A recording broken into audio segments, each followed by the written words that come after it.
하나님의 말씀 함께 봉독하시겠습니다. 오늘 우리에게 주시는 하나님 말씀은 누가복음 24장 13절로 27절까지의 말씀입니다.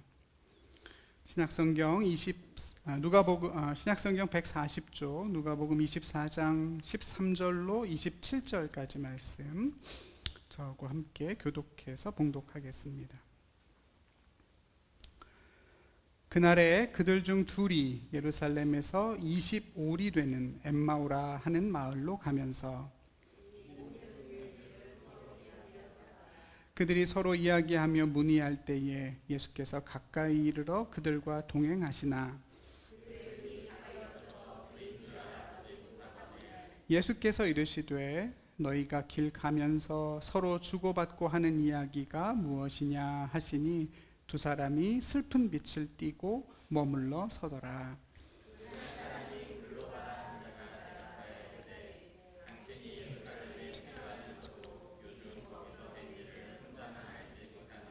이르시되 무슨 일이냐? 이르되 나사렛 예수의 일이니 그는 하나님과 모든 백성 앞에서 말과 일에 능하신 선지자이거늘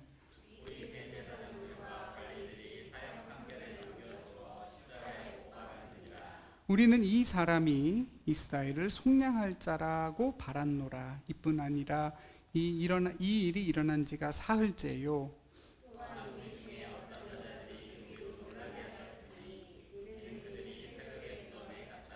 그의 시체는 보지 못하고 와서 그가 살아나셨다 하는 천사들의 나타남을 보았다 함이라.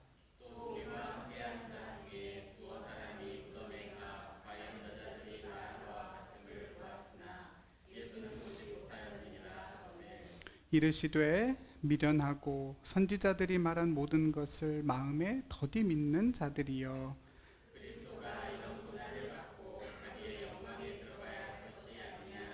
다 같이 이에 모세와 모든 선지자의 글로 시작하여 모든 성경에 쓴 바 자기에 관한 것을 자세히 설명하시니라. 아멘.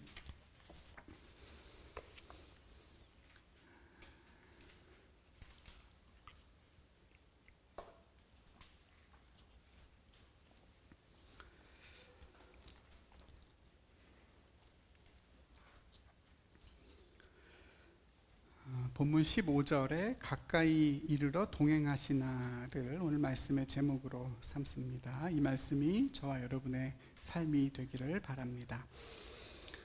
이제 누가복음 강해도 마지막 24장에 이르게 됐는데요. 앞에 그 1절부터 12절까지의 내용은 지난 부활 주일에 이미 나눈 바가 있습니다. 아리마대 요셉이 예수님의 시신을 내려 무덤에 안치했고 그걸 눈여겨봤던 여인들이 안식 후 첫날에, 그러니까 주일 새벽에 향품을 가지고 무덤으로 향하게 됐었죠. 비어있는 무덤을 보았고 두 천사를 만납니다. 여인들이 제자들에게로 돌아가서 이것을 알려봅니다만 다들 믿지 않죠. 베드로와 요한만 무덤으로 달려가고 시신을 싸고 있던 세마포만 보고 돌아왔습니다. 오늘 본문도 바로 그날 있었던 두 제자의 이야기를 다룹니다. 13절이 그날에 그들 중 둘이 이렇게 시작이 됩니다. 그날에 그랬습니다. 안식 후 첫날 예수님이 부활하신 바로 그날입니다. 새벽에 여인들이 가서 빈 무덤을 보고 제자들에게 알려준 그날이고 또 천사들이 예수님의 살아나심을 이야기했던 그날입니다. 여인들의 증언을 아무도 믿어주지 않았던 그날이고 베드로와 요한이 무덤으로 달려갔던 그날입니다. 자꾸 이런저런 그날이라고 하니까 문득 유명한 아이돌 노래 하나가 생각나시죠? 내 생일 파티에 너만 못 온 그날, 혜진이가 엄청 혼났던 그날, 지원이가 여친이랑 헤어진 그날, 걘 언제나 네가 없이 그날, 너무 멋있는 옷을 입고 그날. 모르시나요, 여러분? 뉴진스의 ETA라는 노래죠. 어쨌든 본문은 이 사건이 주님이 부활하신 그날 일어났다는 것을 강조하고 시작이 됩니다. 사실 우리말 성경에는 번역이 되어 있지 않은데요. 원문에 보면 13절 맨 앞에 카이 이두라고 하는 두 단어가 나옵니다. 그런데 보라 하는 뜻입니다. 그런데 보라, 바로 그날에 둘이 예루살렘에서 엠마오로 내려가고 있었다. 이렇게 됩니다. 예수님이 부활하신 그날 어떤 일이 있었는지를 보라. 그리스도 안에서 사망이 죽었고 하나님의 구원이 완성된 그날, 우리의 운명이 뒤바뀐 그날, 예수님을 따르던 제자들에게 무슨 일이 있었는지를 보라. 무덤에서 일어나신 예수님이 어디에 무엇을 하고 계셨는지를 한번 보라. 그 부활을 믿고 살아내고 있는 우리 자신의 모습을 보라. 오늘 본문은 이야기합니다. 우리 같이 한번 보십시다. 예수님의 제자였던 두 사람이 예루살렘에서 엠마오라는 마을로 향하고 있었습니다. 그 거리가 대략 25리라고 되어 있는데 원문에 리가 나올 리가 없겠죠. 원문을 보면 60스타디온이라고 나옵니다. 스타디온은 고대 그리스의 경기장을 가리키는 말입니다. 라틴어가 우리에겐 더 익숙한데요. 스테디움이죠. 관람석과 트랙 그리고 필드를 갖춘 큰 경기장을 가리켜 하는 말입니다. 그런 경기장의 규모를 재는 단위도 스타디온입니다. 그리고 거기에서 치러지는 달리기 경기도 스타디온이고 그 거리를 재는 단위가 바로 스타디온이었습니다. 1스타디온이면 180에서 190m 정도 되는데요. 지금으로 치면 200m 육상 경기가 바로 1스타디온 경기였습니다. 예루살렘에서 엠마오까지 60스타디온이라고 하니까 대략 11km 정도 됩니다. 예루살렘은 고원에 있고 엠마오는 낮은 곳에 있으니 그 길은 내리막길이고 성인 걸음으로 걸으면 한 2-3시간 정도 걸립니다. 엠마오라는 지명은 따뜻한 물이란 뜻입니다. 예루살렘 근처에 작은 온천 마을이라는 얘기인데 오늘날의 학자들도 그곳이 정확히 어디인지는 알지를 못합니다. 나중에 이 두 제자가 우리가 다음 주에 보겠습니다만 예수님께 여기 좀 유하여 가시기를 강권했다 나옵니다. 이때 사용된 유하다라는 동사는 거주하다, 살다라는 뜻인데요. 아마도 이 두 제자의 고향이었을 것으로 추정이 됩니다. 예루살렘에서 엠마오로. 예루살렘이 하나님이 그에게 주신 사명과 삶이 일치되어 있는 장소를 상징한다면 엠마오는 그 둘이 사명과 일상이 분리된 것을 나타낸다고도 볼 수 있을 것 같습니다. 그날 그렇게 이 두 제자는 예루살렘에서 엠마오로 내려가는 길 위에 있었습니다. 그 두 제자 중에 한 사람의 이름이 나오는데요. 글로바라고 나옵니다. 우리가 잘 아는 클레오파트라의 남성형 이름 클레오파트로스의 축약형입니다. 클레오파스, 글로바라고 합니다. 클레오가 영광이고 파트로스는 아버지니까 뜻은 아버지의 영광이라는 독특한 이름입니다. 이름을 기억해 두십시오. 나중에 제가 다시 또 한번 말씀을 드리겠습니다. 다른 한 사람의 이름은 나오지 않는데요. 요한복음 19장에 보면 예수님의 십자가 밑에 있던 사람들을 이렇게 묘사합니다. 십자가 곁에는 그의 어머니와 이모와 글로바의 아내 마리아와 막달라 마리아가 섰는지라. 그러니까 어떤 학자들이 말하는 것처럼 이 두 사람은 글로바와 그의 아내 마리아였을 것으로 추정하기도 합니다. 이 두 사람이 집으로 내려가면서 함께 이야기를 나눴는데요. 14절에 보니까 이 모든 된 일에 관하여 나누었다 그랬습니다. 이 모든 된 일, 예수님과 함께 있으며 겪었던 모든 이야기들을 함께 나눈 것입니다. 물론 부활에 관한 이야기는 빠져 있을 테니 모든 일은 아니죠. 안고 없는 찐빵 같고 김 빠진 콜라 같은 얘기였을 겁니다. 15절에 보면 이 두 사람이 서로 이야기하며 문의했다 그랬습니다. 문의했다, 조금 어려워서 찾아보니 변론하다, 논쟁하다 이렇게 나옵니다. 그러니까 지금까지 일어난 일들에 대하여 서로 답을 찾지 못한 채, 하나의 결론에 이르지를 못한 채 끊임없이 묻고 혼란스러워 했다는 뜻입니다. 예수님께 걸었던 모든 소망이 다 무너져 버린 지금, 우리는 그동안 뭘 한 것인가, 그리고 앞으로 우리는 어떻게 살아가야 하는가, 막막한 심정으로 나누었던 대화였습니다. 바로 이때 예수님께서 제자들 두 사람에게 다가가셔서 그들과 동행하셨습니다. 부활하신 예수님의 첫 모습이 바로 여기에 나타나시는데요. 이 문장을 기록한 15절은 사실 제기대명사 himself가 문장 맨 앞에 강조되어 있습니다. 그러니까 친히 예수님이 그들과 함께 계셨다. 정말로 예수님이 그들과 동행했다 하는 뜻입니다. 무덤에서 일어나신 예수님이 그날 예루살렘에서 엠마오로 가고 있는 제자들과 정말로 함께 걷고 계셨습니다. 할렐루야. 그 제자들이 그러나 예수님을 알지는 못했죠. 알아보지 못했습니다. 그들의 눈이 가려져서 그분이 예수님인 줄을 못 알아봤다 그랬습니다. 당시 예수님은 그들이 알고 있던 기존의 모습이 아니셨습니다.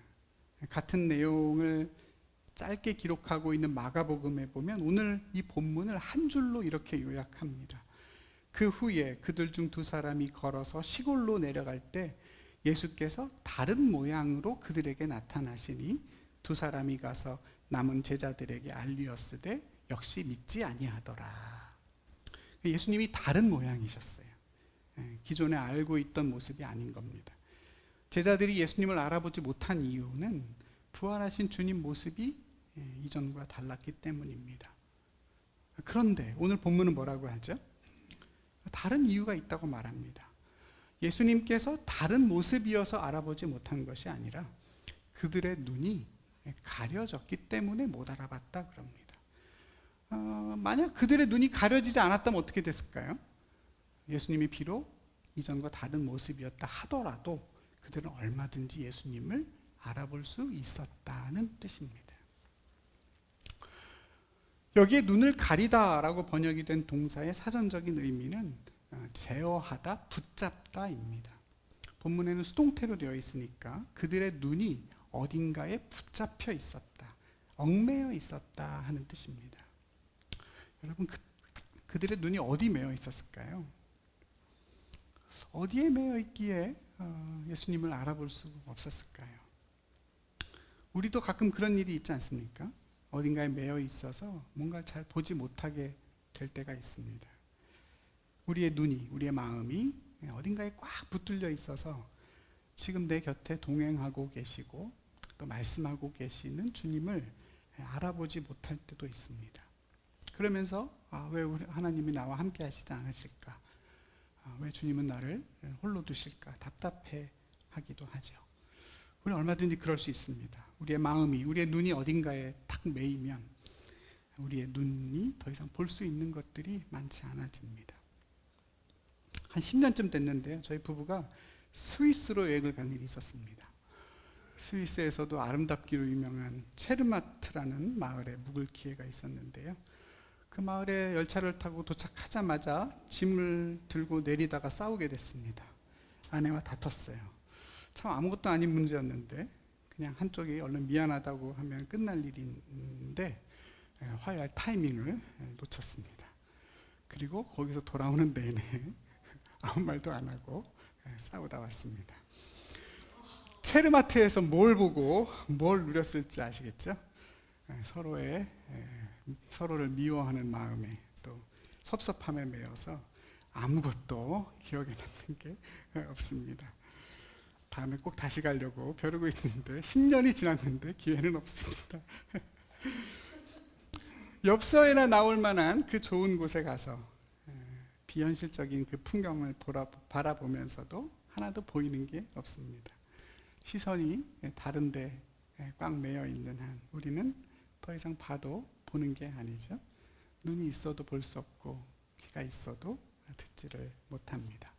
그래서 시편의 시인이 이렇게 말합니다. 내가 산을 향하여 눈을 들리라. 나의 도움이 어디서 올까? 여러분, 산은 눈을 들어야 보입니다. 그렇지 않습니까? 눈을 들면 보입니다. 옆에도 보입니다. 여러분, 한번 보세요. 그죠? 눈을 들면 산이 보입니다.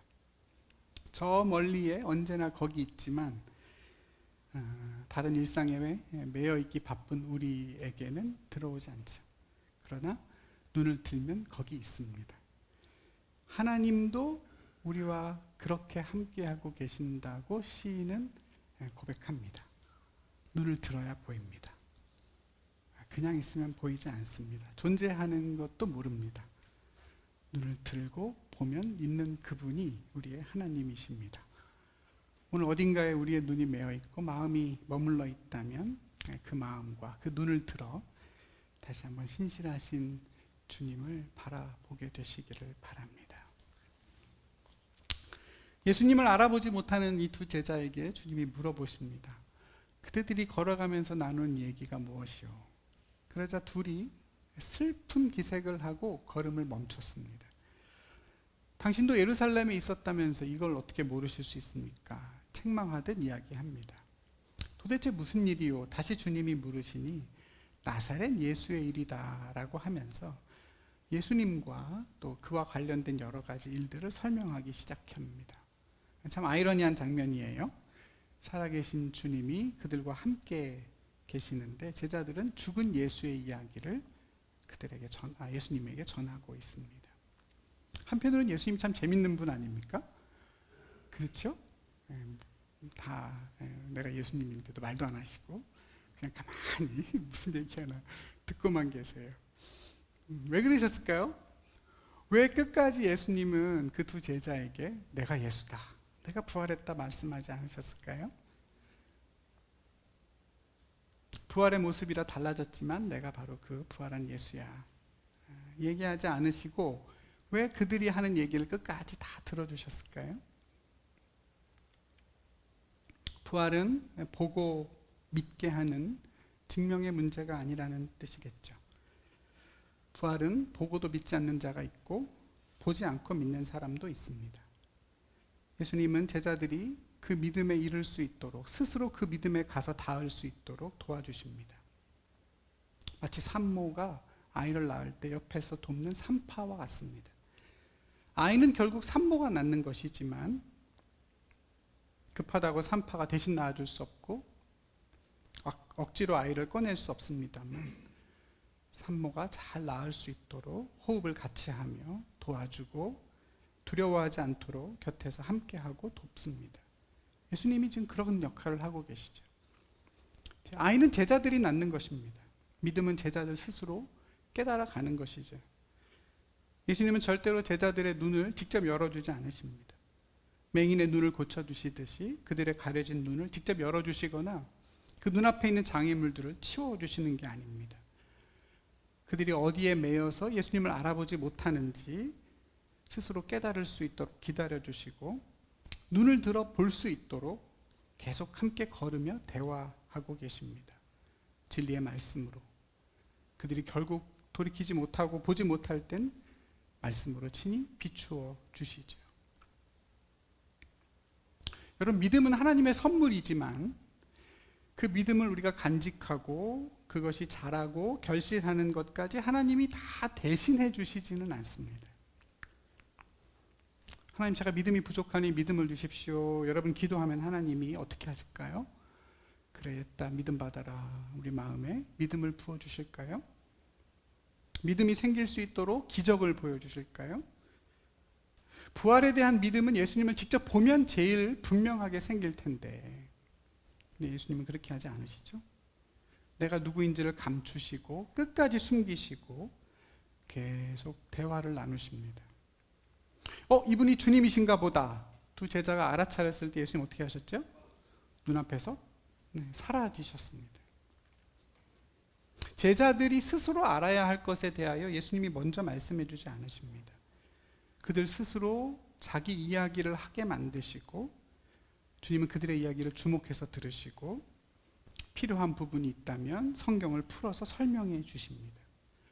말씀드린 것처럼 그가 어디에 매여 있는지를 알게 하셔서 그들이 받은 말씀의 검으로 그 매임을 풀고 끊어낼 수 있도록 도와주실 뿐입니다. 예수님이 주도하시지만 그걸 우리와 함께 하십니다. 주님 혼자서 하시는 일도 아니고 나 아닌 다른 사람이 대신해 줄 수도 없습니다. 성경을 통해서 우리가 주님을 만날 때, 또 말씀을 들으면서 주님이 우리를 찾아오실 때, 여러분 우리는 이 부분을 늘 기억해야 됩니다. 말씀을 들으면 그냥 믿음이 막 생기고 잘하는 게 아닙니다. 말씀을 주시는 말씀에 우리가 반응하고, 말씀이 던지는 질문에도 답을 해보고, 또 우리가 모르는 것도 주님께 묻고 들으면서 그렇게 끊임없이 주님과 대화해가는 과정 속에서 저와 여러분의 믿음이 자라고 온전해집니다. 여러분 우리 함께 자라가십시다.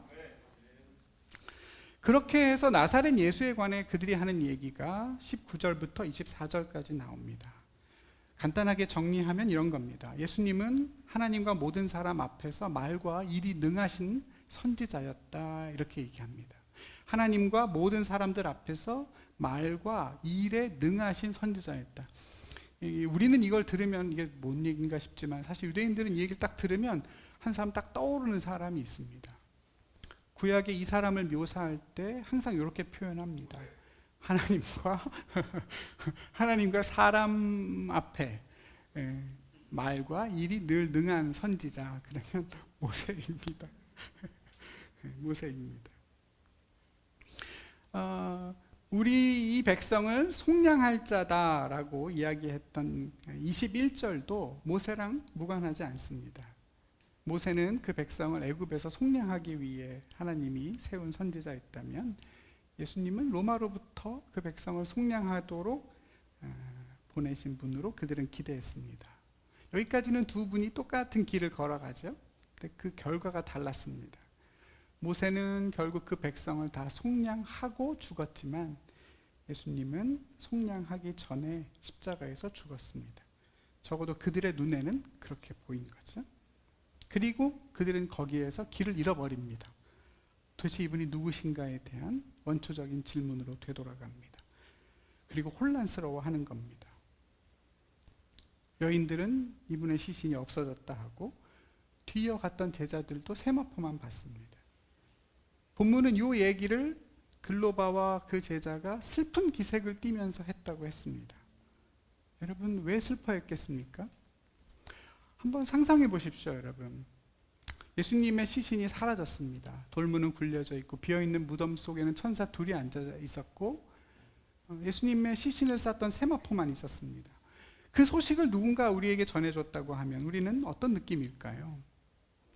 내가 100분의 1이라도 부활에 대한 소망을 가지고 있었다면 우리는 슬퍼하기보다는 정말 그럴 수도 있겠다 하지 않겠습니까? 진짜 부활하셨나? 하는 생각을 한 번은 하지 않겠습니까? 근데 제자들은 일고의 고민도 하지 않았습니다. 그럴 가능성 자체를 아예 생각하지 않았습니다. 부활의 기대가 그만큼 전무했다는 뜻입니다. 이 이야기는 조금 다시 하기로 하고요. 오늘 이 19절에서 24절까지 이 두 제자가 하는 이야기를 보면 한 가지 중요한 특징을 우리가 발견하게 됩니다. 그것은 이 두 제자가 예수님에 관해 이야기할 때 계속해서 3인칭 과거로 말한다는 점입니다. 예수님에 대하여 이 사람, 그 나사렛 예수, 이렇게 3인칭으로 말합니다. 나의 누구, 또 내가 아는 누구, 이게 아니라 그냥 역사적인 인물을 말하듯이 3인칭으로 말합니다. 그리고 다 과거형입니다. 그는 우리가 선지자로 알았었다. 살아나셨다. 우리가 이스라엘을 속량할 자로 바랬던 분이다. 다 과거죠.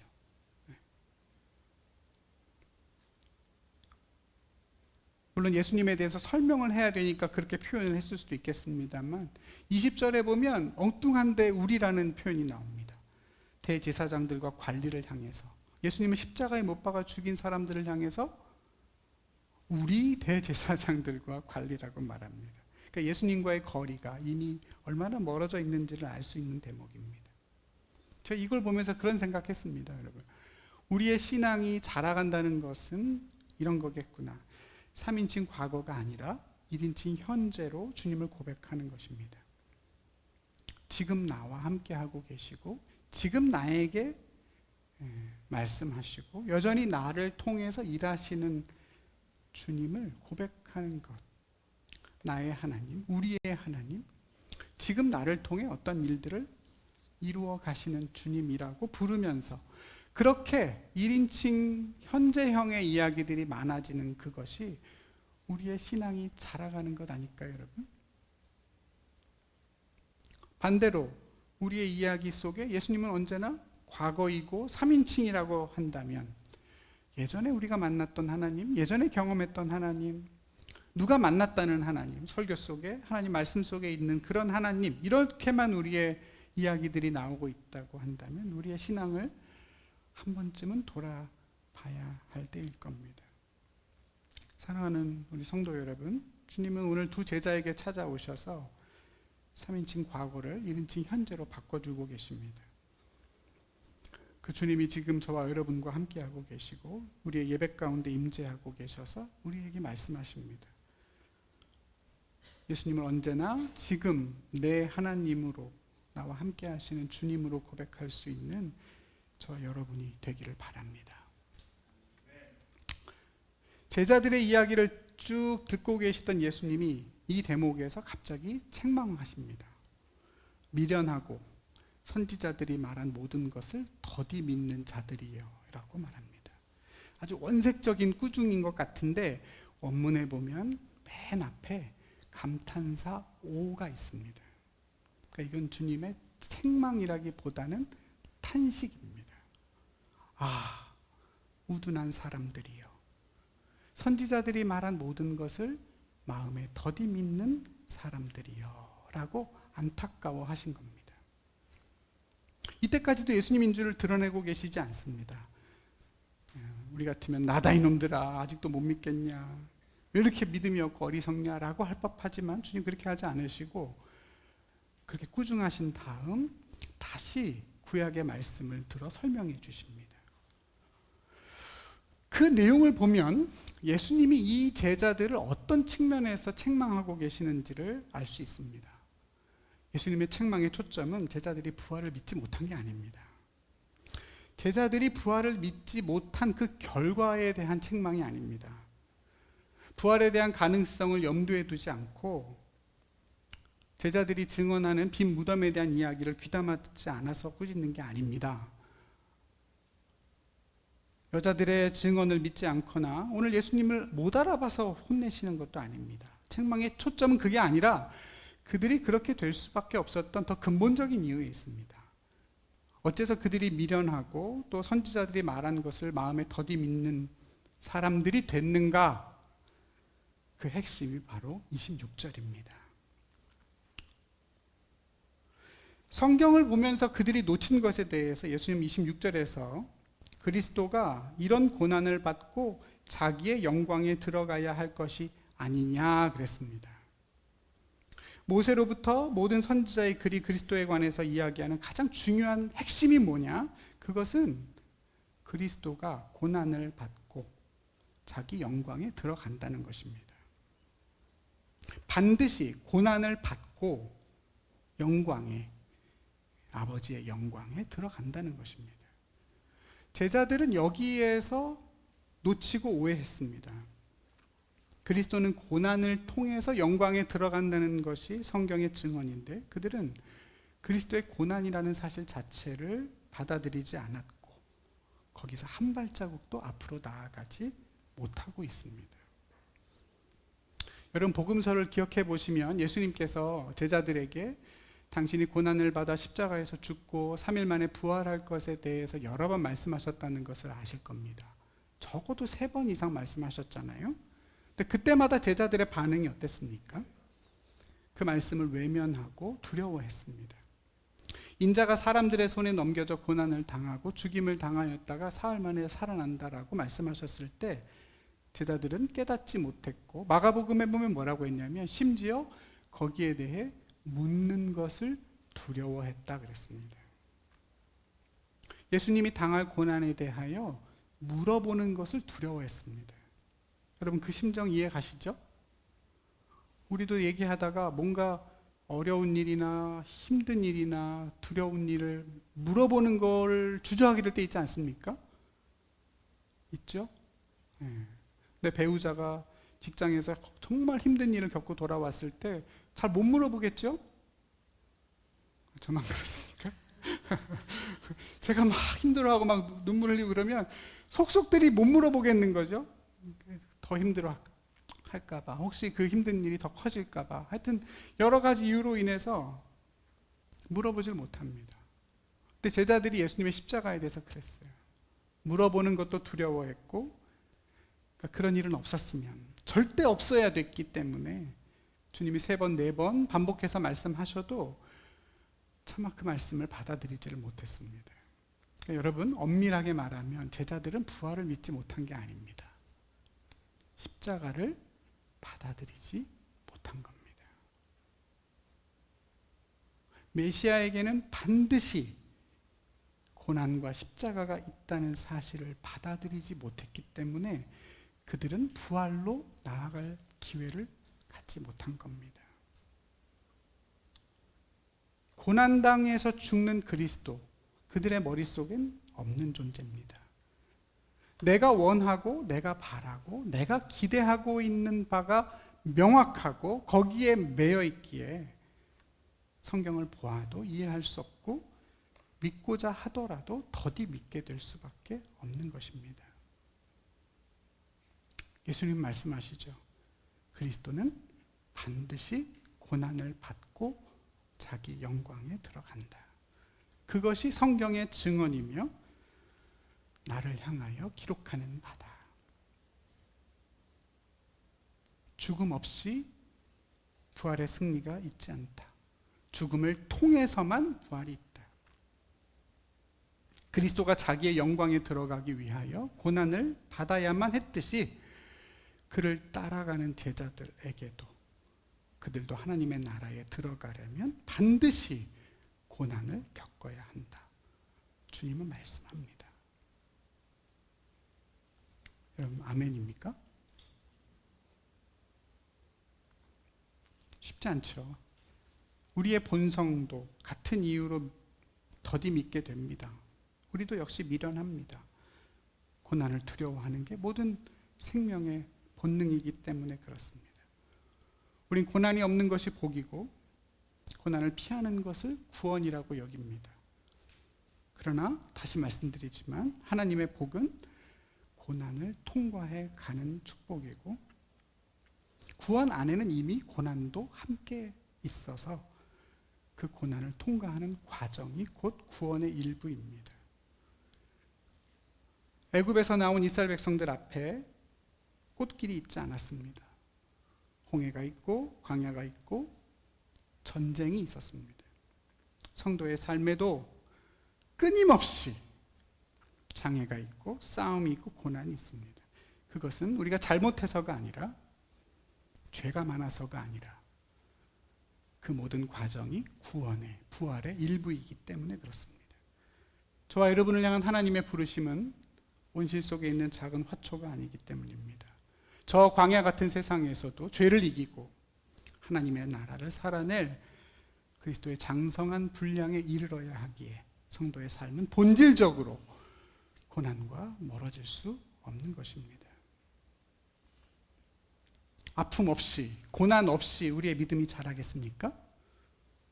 그런 일은 없습니다. 세상 일도 그렇지 않습니까? 고난이나 아픔 없이 늘어가는 게 뭐가 있겠습니까? 그렇게 느는 게 있다면 다 별거 아닌 것들이죠. 좋지 않은 건 다 그렇게 늘어납니다.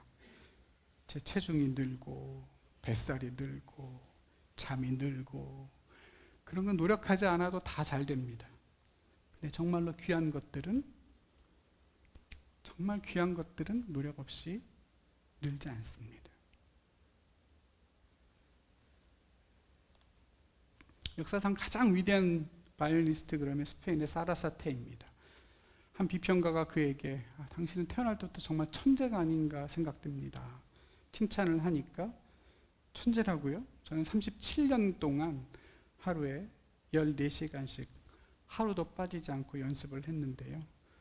당신들은 저를 천재라고 부릅니다. 의아해했답니다.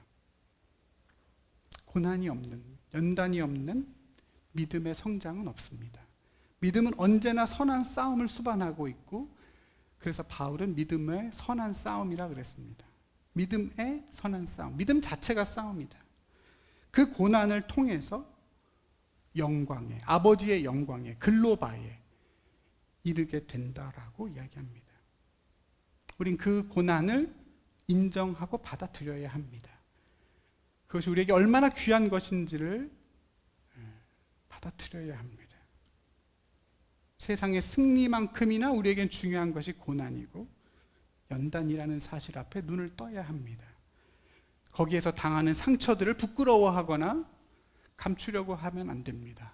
그것이 우리의 훈장과 같습니다. 부활하신 예수님의 몸에 십자가 고난의 흔적이 새겨져 있다는 것은 우리의 신앙에 대한 많은 진실을 내포합니다. 성도의 고난은 결코 부끄러워할 일이 아니고 오히려 자랑할 일이며, 그것 없이는 우린 결코 영광에 이르지 못한다는 것입니다. 우린 천국에 가서도 이 땅의 상처들, 고난의 흔적들을 몸에 간직한 채 그것들을 자랑하며 살게 될 겁니다.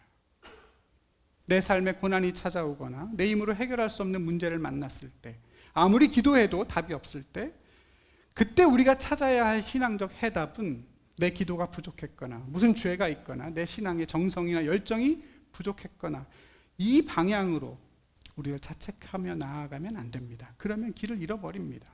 앞으로 나아가질 못합니다. 고난과 축복, 이 둘을 분리해서 생각하고 그 둘이 정반대편에 있는 서로 다른 것인 것처럼 이해하면, 그렇게 생각하는 순간 우린 신앙의 깊이로 들어갈 수가 없습니다. 기독교는 그런 종교가 아닙니다. 믿음이 아니면 구원받을 수 없는 철저한 죄인들에게 하나님은 그리스도의 장성한 분량이라는 목표를 제시하는 종교가 기독교입니다. 우리의 바램과 하나님의 목표가 너무나 다르기 때문에 우리는 그냥 오늘도 고난이 없는 편안한 삶을 복이라고 여기며 살아가지만, 하나님은 우리를 통해 세상이 복을 얻을 것이고 그러기 위해 우리를 연단의 자리로 집어 밀어 던지시죠. 그게 우리가 믿는 하나님의 신앙입니다. 부모가 자녀에게 너 그만하면 참 잘했다 만족하고 자족하는 거 보셨습니까? 자녀가 못하면 잘하도록, 잘하면 조금 더 잘하도록 늘 기대하고 독려하는 게 부모 마음입니다. 얼마 전에 우리 아린이가 중학교 올라가서 처음으로 중간고사를 봤습니다. 그리고 그 결과가 나와서 어느 날 교회에 와서는 저한테, 평소에는 별로 다가와서 말을 안 하는데, 아린이가 저한테 오더니 목사님, 제가 영어는 100점 맞았고요, 국어는 90 몇 점, 수학도 90 몇 점, 과학도 몇 점, 그렇게 얘기하는데 얼마나 예쁘고 사랑스럽고 자랑스러운지, 너무너무 잘했다, 너무 수고했다, 너무 애썼다 칭찬해 줬습니다. 동원 집사님 훌륭하죠? 근데 우주 집사님, 그거면 딱 되겠습니까? 그거면 될까요?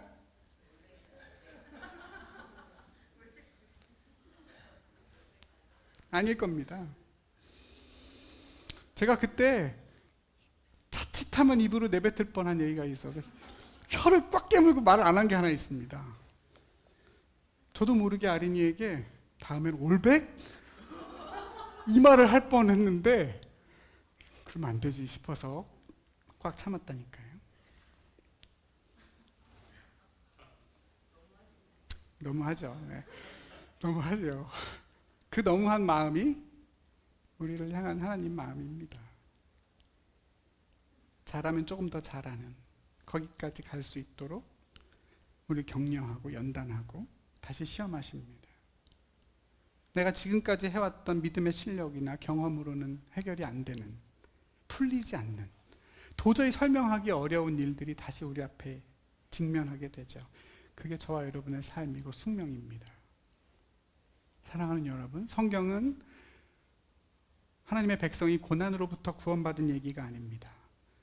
오늘 예수님이 제자들에게 풀어주신 것처럼 하나님의 백성이 고난을 통과하여 세상에 복이 되게 하시는 이야기가 성경입니다. 고난으로부터, from, out of, 거기에서 빠져나오는 것을 성경은 구원이라고 말하지 않습니다. 그 죽음을, 그 고난을 통과해 들어가야 거기서 정말로 하나님이 말하는 구원과 영생을 누리게 됩니다.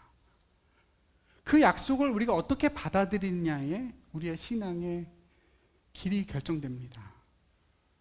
초대교회 성도들은 우리와 많은 신앙의 차이가 있지만 가장 큰 게 뭐냐? 이 부분일 겁니다. 그들은 형통과 고난을 둘로 나누지 않았습니다. 형통과 고난의 이분법을 살지 않았어요. 고난으로부터의 구원이 아닙니다. 십자가 없이는 부활이 없듯이 고난 없는 영광을 생각하지 않은 것입니다. 그 주변에 너무 박해가 많고 다시 눈 뜨면 또 고난이고 또 핍박이기 때문에 그랬겠죠.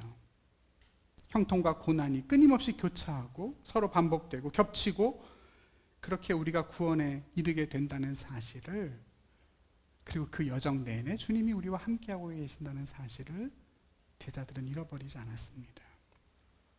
사랑하는 우리 성도 여러분, 고난을 겪으라는 뜻이 아닙니다. 지금 우리도 그 길을 걸어가고 있고 그런 상황이 우리 가운데 처하게 됐을 때 그러려니 받아들이셔야 합니다. 아멘입니까? 네. 고난 없는 영광에 매여 있는 우리의 시선을 다시 들어서 그걸 통해서 우리에게 구원을 주시는 하나님을 바라봐야 합니다.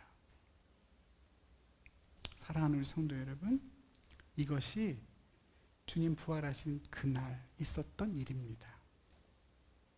13절의 시작이 그런데 보라였다고 했습니다. 주님이 부활하신 그날 무슨 일이 있었는지를 보라. 하나님의 구원이 완성되고 우리의 운명이 뒤바뀐 그날, 예수님의 뒤를 따르던 제자들에게 어떤 일이 있었는지를 보라. 오늘은 그날을 기념하는 또 다른 그날이죠. 우리에게 오늘 어떤 일들이 일어나고 있을까요? 한 가지 분명한 건 오늘도 주님이 우리와 함께 동행하고 계신다는 사실입니다. 주님은 지금 내 안에 우리 곁에 와 계시고 묻고 듣고 계시고 말씀을 풀어 빛을 비추고 계십니다. 우리가 알아보지 못하는 때에도 우리 곁에 계십니다. 내 생각, 내 관점, 내 기대에 매여 있는 우리의 눈을 들어서 그 너머에서 일하시는 하나님을 보게 해주고 계시죠. 사랑하는 우리 성도 여러분, 그 주님을 만나고 슬픈 기색으로 엠마오로 내려가던 제자들이 나중에 다시 예루살렘으로 올라가잖아요.